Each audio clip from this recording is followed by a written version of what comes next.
Nos últimos dias de janeiro de 2026, o Trump fez uma coisa que parece cena de filme, mas não é. Ele mandou uma mensagem para o primeiro-ministro da Noruega dizendo basicamente: já que eu não ganhei o Nobel da Paz, eu não me sinto mais obrigado a pensar só em paz. Agora é interesse dos Estados Unidos. E logo depois veio o recado que deixou a Europa em alerta, pessoal. Ou a Groenlândia entra no acordo ou começa uma tarifa de 10% já em fevereiro, podendo subir para 25% mais adiante. Só que tá o ponto, isso não é só birra, não é só ego. A Groenlândia é um porta-aviões gigante parado no meio do Atlântico Norte. E ela já tem uma base americana lá, a P2FIC, se você não conhece, que é a peça-chave de vigilância e detecção de mísseis. Agora mistura isso com recursos naturais, estimativas falam de 31 bilhões de barris no nordeste da ilha e 1,5 milhão de toneladas em terras raras, que viram chips de inteligência artificial, carro elétrico, míssil. Então hoje eu vou te mostrar em linha reta por que a Groenlândia virou prioridade absoluta, quais são os 3 pilares dessa cobiça e como isso pode virar uma guerra comercial, mas você consegue ganhar com isso, você consegue lucro também nos seus investimentos. Eu vou te mostrar tudo nesse vídeo de menos de 20 minutinhos, tá bom? Inclusive, se você não assistir até o final, pode ser que o impacto dessa crise geopolítica bata direto no seu bolso. Então vamos lá que eu vou apresentar alguns pontos simples pra gente não se prolongar muito aqui. Eu criei uma apresentação para vocês poderem visualizar melhor todo o conceito que a gente vai apresentar aqui.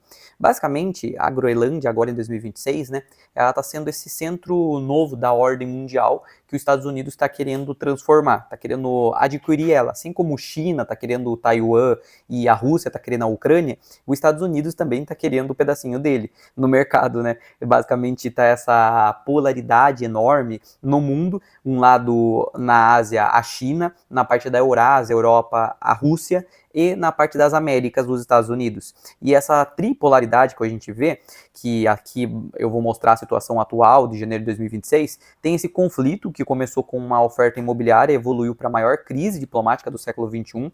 O cenário também do Donald Trump emitindo o ultimato de anexação e a Europa mobiliza a defesa, e também a questão da aposta, que foi uma das coisas discutidas por ele, de controle de 25% das terras raras globais, que controlando toda a rota do Ártico. Por isso mesmo que os Estados Unidos está querendo essa região, entende? E aqui, dentro desse tabuleiro global de janeiro de 2026, mas tudo pode mudar também a partir de fevereiro, março, porém, no momento, o que a gente visualiza é, qual que é a lógica da força dos Estados Unidos? O contexto dele é, após a intervenção na Venezuela, que houve recentemente, o foco está sendo mudado, está sendo concentrado no Ártico. A justificativa é a questão de segurança nacional frente à inércia da Europa, porque está acreditando que a Europa não está fazendo nada para a China e a Rússia, que está querendo dominar essa região da Groenlândia economicamente, fazendo empresas entrarem lá, ou mesmo extraindo de recursos e tendo relações econômicas com a Groenlândia por trás da Europa, e a Europa não está fazendo nada em relação a isso, enquanto que os Estados Unidos, eles estão fazendo, e estão querendo fazer com essa ideia, claro, mas vamos ver se vai ser efetivo ou não. Eu acredito bastante que pode ser que o Trump consiga, mas ainda tem muito a acontecer. Por isso mesmo que não tem como dar um veredito aqui. Agora a questão da citação do Donald Trump, que ficou bem famosa, eu até passei aqui para vocês, que é ele dizendo: o que limita meu poder é apenas minha própria mente, não o direito internacional. Ou seja, o Donald Trump já diz que depende dele dominar ou não a Groenlândia, e não de alguém permitir ele a fazer isso. Por isso mesmo tem 2 vias que ele pensou e eu já vou mostrar para vocês. Fica por aqui e presta bastante atenção. Agora vem a segunda peça desse tabuleiro global, que é a resistência, a Europa, que está, enquanto tem a força, os Estados Unidos querendo a Groenlândia, tem a resistência, que a Europa está fazendo qual? A ruptura, né? A OTAN se fratura internamente pela primeira vez em 75 anos, porque os Estados Unidos faz parte da OTAN, desse bloco aí militar para manter a paz nas Américas e na Europa, e os Estados Unidos agora criando rixa por conta da Groenlândia, a Europa começa a tretar com ele, e depois de 75 anos de paz, pode ser que ocorra uma ruptura interna. A questão da ação também de uma operação de resistência ártica, que a Europa está realizando, como eu falei, com tropas da França, Alemanha, Escandinávia, todas mobilizadas para dentro da Groenlândia, para defender do exército dos Estados Unidos se vier a atacar a Groenlândia ou tentar conquistar ela na base da força. Agora, o caos total, que pode atingir o Brasil também, periférico, é o quê?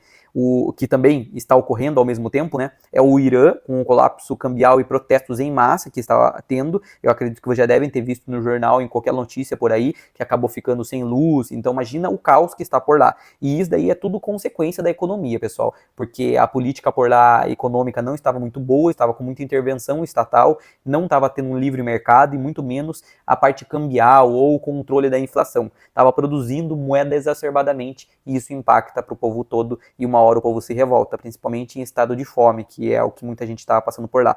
A questão de mercado, tem o Bitcoin disparando bastante, né? No Irã como refúgio de valor. Claro que na moeda deles, esses 2.000% que eu coloco aqui, não é na nossa moeda, eu coloco aqui que o Bitcoin disparou 2.000%, e a realidade é que o fim da neutralidade de escolher um lado não é mais opção, porque não tem como o Brasil ficar em cima do muro. Eu acredito que o Brasil vai ter que escolher um lado uma hora ou outra, senão ele vai ser inimigo dos dois. E o que seria, né, esse novo oceano no topo do mundo, a Groenlândia? Antigamente, o Ártico, em 1980, era mais ou menos assim. Hoje em dia ele já está assim. Por quê? Porque vai descongelando. Eu vou até depois passar um resumo e um mapa mental para vocês, caso vocês queiram. Também é só deixar aqui nos comentários, tal, e eu posso trazer outros tipos de relatório, ou mesmo de mapas mentais para entregar para vocês através de um site, mas eu vou apresentar um mapa mental que organiza todas as informações que eu estou passando. Mas calma que com essa apresentação já vai ser meio caminho andado. A gente já está em uns 2, 3 minutinhos de vídeo e já acabamos a apresentação daqui a pouco e eu mostro o mapa mental. Mas voltando aqui, esse descongelamento das geleiras, tá? Que é essa projeção de 2026, que já descongelou e a tendência é que se descongele mais, vai formar uma nova rota, ou seja, esse valor estratégico, porque antes o fator climático, o Ártico aquece 4 vezes mais que a média global, então o gelo vai recuar e a oportunidade vai avançar de criar uma nova rota, e esse valor estratégico é exatamente isso. Quem controla a Groenlândia controla o portão de entrada para rotas comerciais do futuro. Rotas do quê? Rotas do petróleo, rotas de transporte. Então imagina só, hoje o Estreito de Hormuz, ele é muito responsável pelo transporte de petróleo, que é aquele estreito logo abaixo da Europa lá, que passa também pela Ásia, dependendo, né, ou entra na Europa. Então, muita porcentagem do petróleo mundial acaba passando por lá por conta da proximidade com o Oriente Médio e ele ser um dos maiores produtores do mundo, por conta da maior reserva que tem por lá, embora a Venezuela tenha uma reserva ainda maior.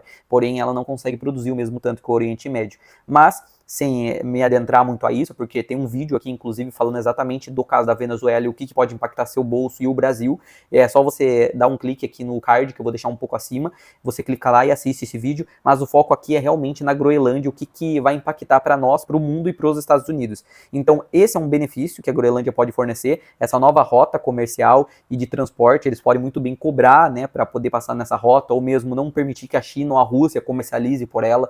Então, esses tipos de restrição econômica impacta muito nessa guerra geopolítica que a gente está vendo desses três poderes, Estados Unidos, China e Rússia.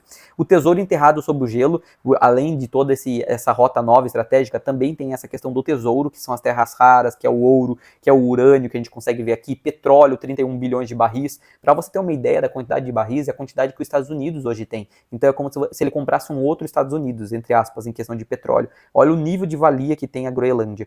E as terras raras, que dá 1,5 milhões de toneladas. Terras raras são utilizadas para quê? São utilizadas de forma essencial para chips de inteligência artificial, caças F-35, que daí é mais para guerra, baterias VE, baterias para carros elétricos, que hoje a gente vê aí milhares, milhões, acredito que já deve ter visto no Brasil alguns BYD. Por quê? São carros elétricos e depende de terras raras. Hoje a China detém mais ou menos 85% desse mercado, embora de reserva mesmo mundial, ela não tenha tanto assim, ela é uma das maiores, mas o Brasil também tem, a Venezuela tem um pouco, a Groenlândia tem outro. Então é bem distribuída a questão de reservas desses materiais raros, dessas terras raras. Agora, a China, ela detém essa produção porque ela se especializou muito no tratamento dessas terras, desses materiais, para conseguir serem utilizados dentro dessa indústria de inteligência artificial, de caças militares, de carros elétricos, e ela, aproximadamente, uns 85% de tudo que é utilizado de terras raras no mundo vem da China. Então, olha a dependência que o mundo tem dela. Isso é muito preocupante, guarda isso na cabeça, tá? E o monopólio chinês, que eu já expliquei aqui para vocês. Ela não é apenas uma ilha, então, a Groenlândia é um banco de recursos estratégicos para o século XXI e por isso que os Estados Unidos quer. Ah, Guilherme, mas por que a China quer a Taiwan, então? A Taiwan, ela quer por conta dos semicondutores, que também são matéria-prima para processadores, para placas de vídeo, para toda essa tecnologia por trás da inteligência artificial. Enquanto que, se a gente olha a Rússia com a Ucrânia, ela quer também por conta de recursos naturais que tem lá e a parte estratégica dela ter contato direto com o mar e não ficar restrita, às vezes, à OTAN. Se a Ucrânia entra na OTAN, fecha a Rússia da entrada no mar, ela não consegue receber certos suprimentos, entendeu? Você percebe? Essa parte geopolítica, essa parte de globalização, os contatos com os mares, são muito importantes quando você tem um conflito de uma guerra global, que pode sim ocorrer, tá? Não estou dizendo que vai ocorrer, mas se ocorrer, é bom já estar preparado, por isso que Rússia pensa na Ucrânia, por isso que China pensa em Taiwan e Estados Unidos pensa na Groenlândia. Aí a questão da fortaleza estratégica do Atlântico Norte também é uma outra coisa. Tem uma base aérea já em Pitufik, e aqui, logo ao lado, né, tem o Gilgap, que é um ponto de estrangulamento naval, que eles podem construir perto do Reino Unido, né, a UK aqui, ou mesmo da Iceland. Aí tem todas essas regiões, aqui mais ou menos é a Europa, só para vocês poder entender como que seria essa base aérea que os Estados Unidos já tem, e ele pretende expandir. No caso, eu coloquei portas-aviões inafundável, a parte de geografia permite domínio total do Atlântico Norte e monitoramento de mísseis balísticos. Isso é importante, porque antes de chegar nos Estados Unidos, provavelmente vai passar pela Groenlândia, e a Groenlândia você tem um tempo de resposta, entendeu? É igual os Estados Unidos faz com o Alasca. O Alasca mais perto lá da Rússia, o que acontece? Ele consegue essa barreira de proteção com o Alasca. Ah, Guilherme, mas daí vai atacar o Alasca primeiro antes dos Estados Unidos? O Alasca ou a Groenlândia vão acabar se ferrando se ocorrer isso. Mas os Estados Unidos em si, o polo, onde os políticos estão porque eles querem se proteger, vai estar protegido e eles vão ter um tempo de resposta para poder retalhar, entendeu? Em um caso de uma guerra mais severa. A importância militar, que eu acabei de explicar um pouco aqui para vocês, né? E a lógica do Trump, que sem investimento massivo em defesa pela Dinamarca, a ilha é considerada um flanco exposto à Rússia e China, porque Rússia e China estão querendo se envolver, seja fazendo uma rota ali, seja colocando uma empresa, às vezes, que o Estado chinês investe, mas é uma empresa australiana que tenta fazer mineração ou extração dos recursos naturais por lá. Tem toda essa jogada, pessoal, por trás dos panos, tá? Não vou me adentrar muito a isso, mas saibam que existe. A China e a Rússia estão querendo controlar também por baixo dos panos, enquanto que os Estados Unidos já deixou aberto o que ele quer para ele. O Dragão da Neve, que é a ambição chinesa, que é isso que eu estava tentando explicar para vocês, essa rota da seda polar. Por que rota da seda polar? Porque já teve a rota da seda na África, né, onde ela começou a construir mineradoras, começou a construir indústrias. Ah, Guilherme, ela quer ajudar a África, ajudar as pessoas pobres. Não, ela quer ganhar recursos para ela conseguir vender mais barato e, ao mesmo tempo, tem influência política sobre esses países, porque assim eles conseguem deter o poder econômico, e detendo o poder econômico, eles têm influência para poder ditar para as pessoas, por exemplo, as pessoas que trabalham na empresa, as pessoas que trabalham na mídia, eles conseguem pagar essas pessoas ou mesmo influenciar economicamente para com que elas votem naquele partido, naquele político que é pró-China, que é pró-Rússia, entendeu? Essa é a estratégia global que eles tentam utilizar com essas rotas. A China foi bem sucedida na rota da seda na África, e agora ela está fazendo a rota da seda polar. E o que seria isso? Essa estratégia de Pequim que eu digo aqui na China é o estado quase ártico. China se declara parte interessada mesmo a 1.500 quilômetros de distância. Olha só, pessoal, que interessante. E a parte da infraestrutura, tentativas de compra de aeroportos, minas de terras raras, como eu falei. Já a reação dos Estados Unidos, Washington bloqueia sistematicamente investimentos chineses para evitar esse cerco geopolítico. E agora, logo em seguida, que eu coloco aqueles dois lados que os Estados Unidos pode tentar conquistar a Groenlândia. Guilherme, como que ele pode tentar conquistar a Groenlândia? Como que ele vai atacar? Será mesmo que ele vai fazer as tropas, os soldados irem lá e guerrearem com os dinamarqueses, franceses e alemães para conseguir pegar a força? Olha, eu acho que não é a única opção, tá? Embora seja uma delas. Mas existe também o caminho soft power, um caminho mais leve, entendeu? Que é com 700 bilhões de dólares, a oferta estimada pela aquisição integral. Ou seja, um rumor de pagamento de 1 milhão de dólares por cidadão groenlandês para incentivar o voto da independência. Imagina você do nada oferecerem para você 6 milhões de reais, para arredondar assim, para você votar pro seu estado, para sua cidade ou pro Brasil virar dos Estados Unidos. Às vezes, muita gente votaria. 6 milhões de reais na sua mão, entendeu? O que você faria com esse dinheiro? Com certeza geraria uma inflação, né? Porque ia ter muito mais dinheiro do que tinha antes no mercado, então o preço das coisas iriam aumentar. O mesmo poder de compra que hoje tem 6 milhões de reais não teria depois de todo esse dinheiro entrando na economia. Mesmo assim, muitas pessoas ficariam muito ricas se utilizassem bem desse dinheiro. Então, os cidadãos, eles acabam refletindo, será que não vale a pena? Pô, a Dinamarca não fez nada para nós. Aí começa essa discussão, entendeu? E os Estados Unidos fez essa oferta, pode ser que ele negocie negocie e consiga comprar de forma pacífica dessa forma. O secretário de Estado Marco Rubio, que é muito aliado ao Trump, né, instruído a formalizar essa compra com a Dinamarca. Vamos ver se ela aceita. Ainda está sendo discutido isso. Foram até para Washington discutir sobre esse tema. Agora, a ameaça, o hard power, que é aquele poder mais difícil, o poder mais custoso, o que seria, o Trump mesmo falou, vamos tomar de um jeito ou de outro. Então não tem caminho só o fácil, entendeu? Se eles não aceitarem por 700 bilhões de dólares, simplesmente vai ter que ir pelo caminho difícil, que é enviando tropas. E isso daí ele utiliza muito nas negociações, sabe? Na ameaça, porque ele tem esse poder. Ele ainda detém esse poder militar maior do mundo. Então ele tem essa oratória para poder ameaçar e ao mesmo tempo, ó, tem essa via aqui que eu vou te atacar e tem essa daqui que você ganha dinheiro e fica bem. Aí a pessoa vai e pensa no menos pior às vezes, e às vezes nem é tão menos pior, né, para os cidadãos da Groenlândia, porque vai ganhar um baita dinheiro. Mas não tem tanta gente assim, tá? No caso do Brasil, esse é um impacto muito maior e ele nem poderia oferecer 1 milhão por pessoa. Agora lá ele consegue porque a população é bem menor. É como se fosse a população de, sei lá, de um estado aqui no Brasil, entendeu? Após a recusa na Dinamarca, a Groenlândia não está à venda, a Dinamarca falou, a Casa Branca declara que o uso de força militar é uma opção na mesa. Então, deixa no ar isso daí. Aí agora para os últimos slides, basicamente a operação de resistência do Ártico, depois de tudo isso daí, né, depois dos Estados Unidos apresentar essas duas vias, a Europa traça uma linha vermelha, com França, Alemanha, todos os países nórdicos. No dia 14 de janeiro de 2026, o evento foi uma mobilização sem precedentes de tropas europeias para defender um membro da OTAN contra os Estados Unidos. Imagina, depois de 75 anos, pessoal, os Estados Unidos jogando rios de dólares para a OTAN para tentar manter a paz. Agora a OTAN está se virando contra ele por conta dele querer a Groenlândia. Coloca já nos comentários quem que você acha que está certo nessa história. Eu não estou aqui para julgar. Você acredita que os Estados Unidos devia sim conseguir a Groenlândia? Ou ele não vai conseguir? Por que ele conseguiria? Deixa aqui o que você acha disso. Você é pró-Estados Unidos? Contra os Estados Unidos fazer isso? Eu quero saber sua opinião para a gente ter uma ideia também, né, de como que os brasileiros estão pensando em relação a esse tema. Agora a declaração tem o Matt Frederick, desculpa se eu estou falando errado, eu não sei falar muito bem dinamarquês. Então ele basicamente falou, se os Estados Unidos atacarem um aliado, é o fim da segurança global. Porque a OTAN provavelmente vai se desmembrar, né? Se os Estados Unidos antes era um dos maiores financiadores da OTAN e ele mesmo quebra o tratado de paz entre eles, outros também podem ser legítimos de quebrar. Aí fica aqueles conflitos e pode ser que países da Europa comecem a se conflituar, dependendo, não quer dizer que vai ocorrer isso. Mas existe a possibilidade, caso os Estados Unidos chegue a entrar com tropas dentro da Groenlândia, território dinamarquês. E a resposta dos Estados Unidos foi, a Groenlândia precisa mais de nós do que nós deles. Aí fica essa discussãozinha. Como que foi, então, a linha do tempo aqui que eu passei para vocês? O primeiro disparo da guerra comercial, basicamente, foi o anúncio de tarifas no dia 17 de janeiro de 2026, né? E agora o Trump está pretendendo aumentar as tarifas nesse ano de 2026 para próximo de 25% se não houver acordo de anexação. Então essa foi a linha do tempo. Começou com aquelas taxas do ano passado e estão sendo aumentadas aí nesse ano de 2026 por conta dessa rixa com a Europa. Agora a resposta europeia é uma bazuca comercial, basicamente 93 bilhões do pacote estimado de retaliação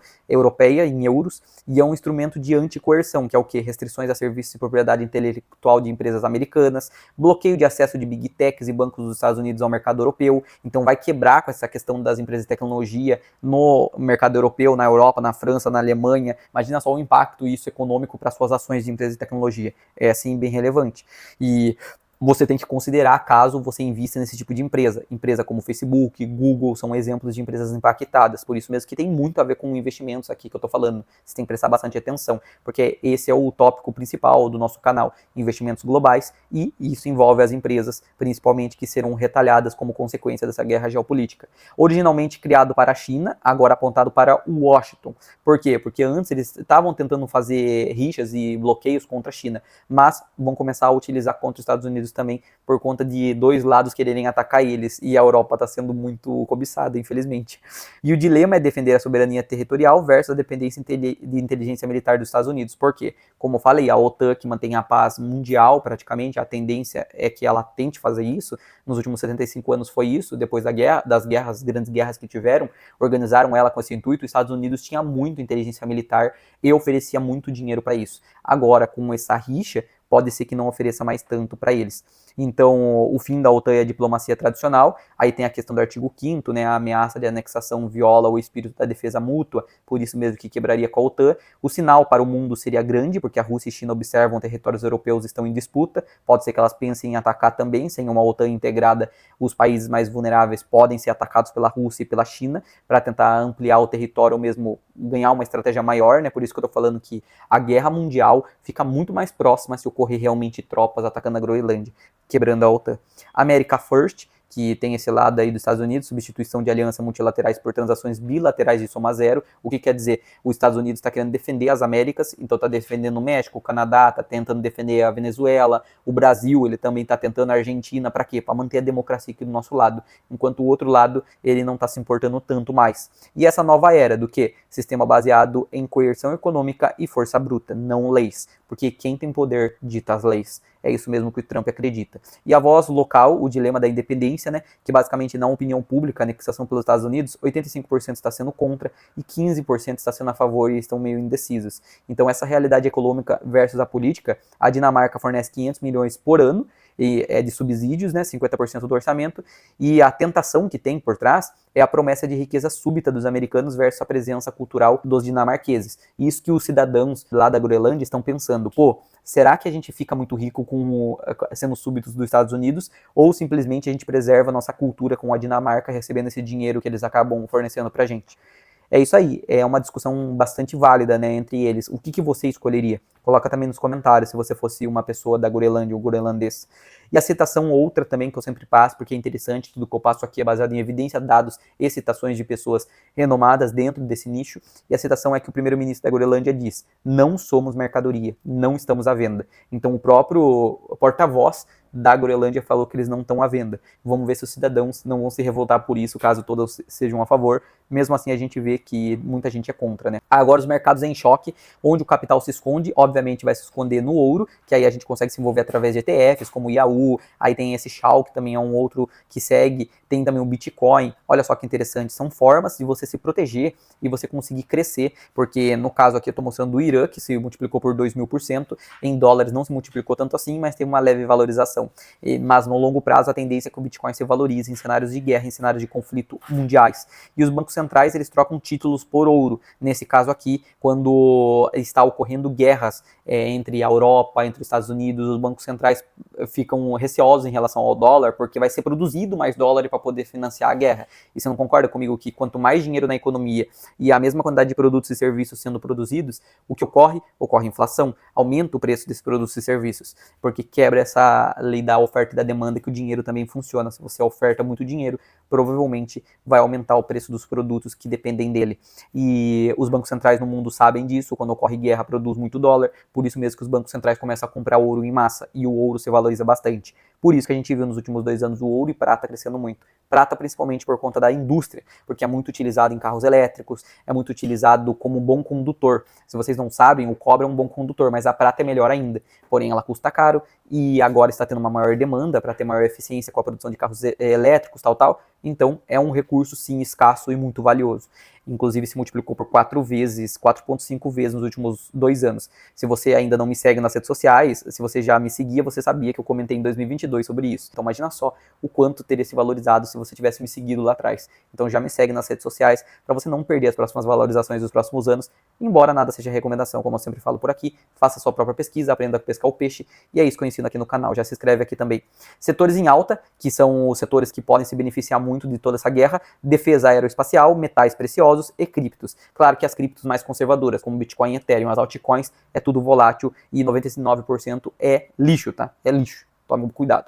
Agora, os últimos 2 slides, para finalizar aqui, eu já mostrar um mapa mental bem rapidinho. O fim da globalização e o impacto no Brasil. Qual que seria? A morte da neutralidade, o modelo de fazer negócio com todos acabou. Basicamente, o Brasil vai ficar meio limitado, ele vai ter que escolher um lado, porque se ele escolhe o outro lado, o lado que ele antes comercializava vai começar a restringir ele. Exemplo, se ele começa a comercializar só da China, ou muito da China, os Estados Unidos vai falar: então você não comercializa comigo. Ou é comigo ou é só comigo, entendeu? E isso daí vai gerar uma treta, porque o Brasil depende do mundo todo. A gente não é auto-independente.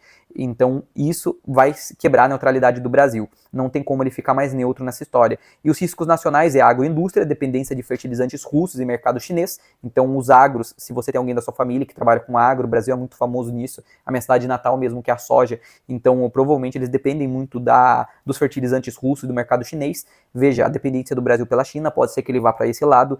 Não sei que lado que vocês acham melhor, não estou aqui para julgar, mas é um lado que é bem provável o Brasil ir ao lado da China. Não quero dizer que é isso que vai acontecer, mas economicamente ele depende bastante da China, principalmente a agroindústria, que é o polo do nosso país.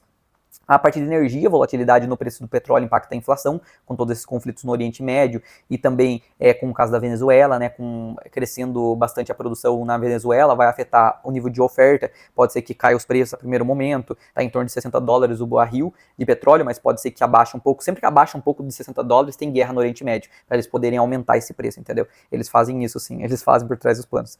E as sanções secundárias, que é o risco de tarifas caso o país mantenha laços com o bloco rival, o que eu já expliquei para vocês. O último slide, portanto, como conclusão, é o mapa, ele está sendo redesenhado, pessoal. O primeiro ponto principal, a geografia é o destino, o derretimento do gelo tornou o Ártico o imóvel mais valioso da Terra, então essa parte de terras que são limitadas, né, não tem como você produzir terra no mundo, é uma terra limitada, e os países estão querendo cada um se envolver com a sua, Rússia com Ucrânia, China com Taiwan e Estados Unidos com Groenlândia. O segundo ponto é a soberania relativa, o poder militar e econômico está atropelando fronteiras históricas, e o terceiro e último é o futuro, seja por compra, coerção ou conflito, o status quo da Groenlândia deixará de existir, infelizmente. Em um mundo onde potências disputam recursos finitos, ninguém é pequeno demais para ser ignorado.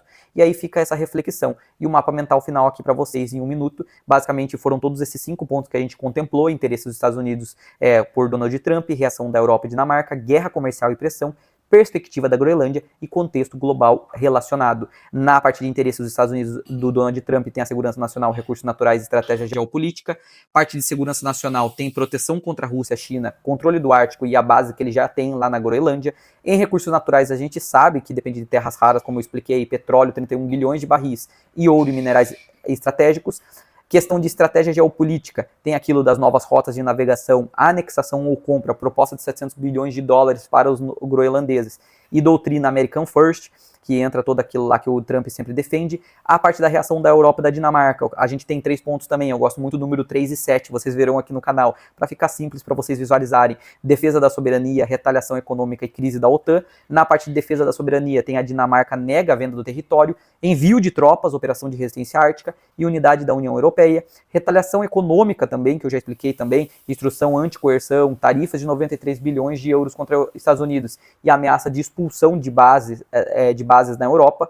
E na crise da OTAN, aqueles detalhinhos lá, né, do fim da aliança histórica e tensões transatlânticas, coisa que essa aliança que existe há 75 anos. Já os últimos 3 pontos, essa guerra comercial e pressão, tem as tarifas das Américas, né, dos Estados Unidos, que de 10% a 25% sobre produtos europeus, foco em Alemanha, França e Dinamarca principalmente, que estão querendo muito defender a Groenlândia, e o uso de força militar. Trump não descarta a invasão, blefs, tem muito, e ameaças via redes sociais, que a gente sempre vê umas edições ou outra no Twitter, ele postando. Agora a perspectiva da Groenlândia, a população local, o que pensa sobre isso? 85% é contra a anexação dos Estados Unidos, desejo de independência da Dinamarca e preservação da cultura e língua. Já em relação à parte da economia, a gente vê uma dependência de subsídios dinamarqueses, eles não são independentes, isso é triste, então na parte econômica eles dependem, sim, pode ser que os Estados Unidos consiga subornar dessa forma, né? E abertura para investimentos estrangeiros diversos. Provavelmente agora eles vão ficar mais abertos ainda a esses investimentos estrangeiros. E por último, pessoal, para não me prolongar mais aqui, desculpa se eu tomei muito do seu tempo, eu tentei falar em uns 20, 30 minutinhos aqui.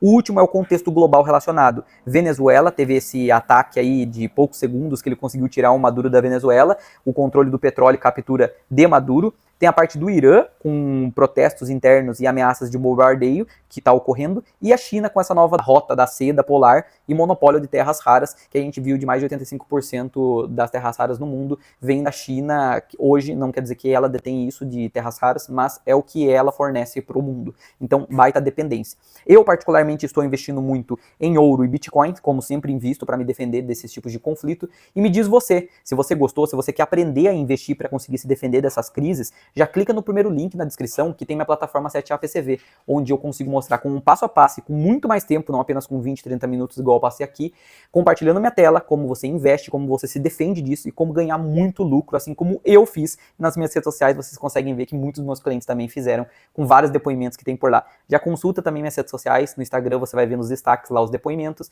e acessa a plataforma que, nesse site aqui da 7A PCV, você já vai conseguir ver um vídeo que vai te orientar muito bem em relação a outros detalhes do que eu consigo te ajudar, beleza? Muito obrigado pela atenção e até a próxima.